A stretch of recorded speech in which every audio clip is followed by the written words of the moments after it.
नामदेव शास्त्री यांच्या मुंडेंच्या पाठिंब्यावरच्या वक्तव्यावरती आता खासदार सोनावणे यांनी सुद्धा टीका केलेली आहे।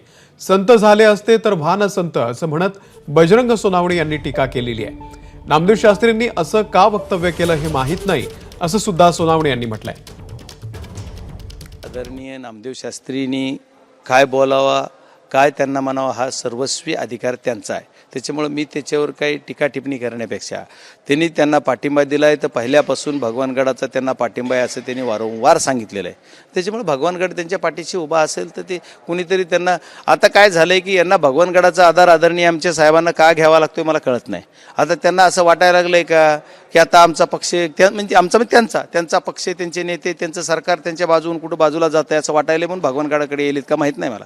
ते काय असेल ते असेल पण भगवानगडाने कुणाला पाठिंबा द्यावा त्यांचा अधिकार त्याच्यावर मी कसं बोलू। एबीपी माझा उघडा डोळे बघा नीट।